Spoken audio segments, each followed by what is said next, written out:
Well, welcome to JC Kids Online. I am so excited that you're joining with us today. I want to take a minute and encourage you, if you haven't gotten a chance to yet, to check out our church's main Facebook page and view one of our live stream services if you're watching this on Sunday. And if you're not, that's okay. You haven't missed out. You can still go back and check those out. And I know that it would be such an encouragement for you and your family to spend that time together. For the last 8 weeks in JC Kids, we've been talking about the fruit of the Spirit. And the fruit of the Spirit are, say them with me if you know them, love, joy, peace, patience, kindness, goodness, faithfulness, gentleness, and self-control. And today we're going to be talking about gentleness.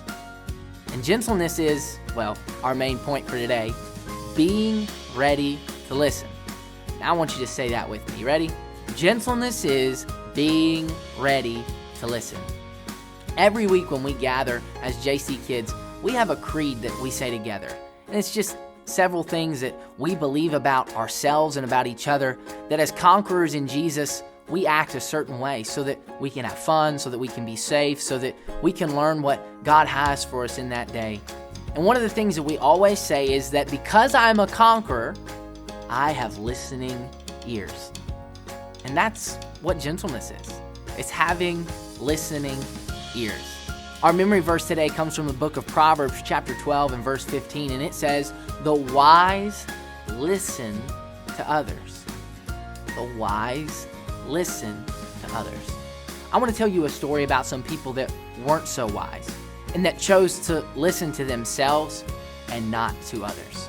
It comes from the very beginning of the Bible, where the children of Israel had just left the land of Egypt and now were wandering through the hot desert. They needed a home, and God had a perfect place planned for them. He called it the Promised Land. Well, Moses, the leader of God's people, he gathered 12 spies together, and they were going to go into the Promised Land and carefully and secretly find out what the Promised Land was like. As they snuck through the land, they found that it was a great land, that there was beautiful grass, and that there were huge fruit trees, and that there was rich farmland to grow crops. But the spies, they also saw something else. They saw giants. Not only did they see giants, but they saw armies that were armed and ready to defend their land from the Israelites coming. The spies came back to tell the children of Israel everything that they had seen. 10 of the spies said that it was a good land, but there were giants and armies everywhere. And 2 of the spies, they said, yeah, there are giants and there are enemy armies, but we can defeat them. But the children of Israel, they had already made up their minds. They didn't care what those 2 spies had to say because they didn't want to hear it. The spies tried talking again. They said, the land we saw was a very good land, and our God is more than able to deliver the land to us. But once again, the children of Israel didn't want to hear it. The children of Israel became so angry with the other 2 spies that they wanted to kill them.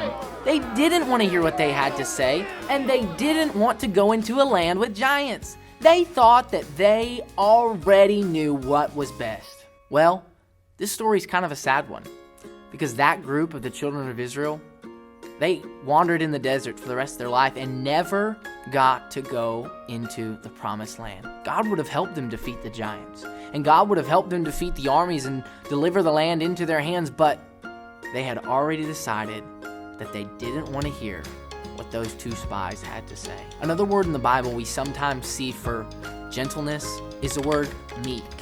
And the word meek, it describes somebody who is ready to listen.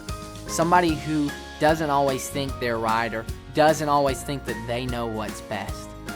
Someone who's meek is someone who's beautiful on the inside and trusts God and trusts wise counsel in their life. Today, I'd encourage you and your family to spend some time discussing what it means to have gentleness. If you look in the post below, there's a family discussion sheet. And I'd encourage you to spend some time together as a family asking those simple questions and praying and asking God to help you show gentleness in your life. I've also attached some fun worship songs that I know you and your parents will love to listen together. I made sure to include all of our parents' favorite, the Fruit of the Spirit song. So make sure you check that out. I've also added some fun videos that maybe will teach us more about what it means to show the fruit of the Spirit that is gentleness. And I wanted to say to you that right now, if you feel scared or maybe things seem different or weird, that's okay. And however you feel, I want you to go and talk to your parents about it because they love you, and I want you to know that God loves you and He hears you when you pray. I want you to know that I'm here for you and I'm praying for you too and believing in you.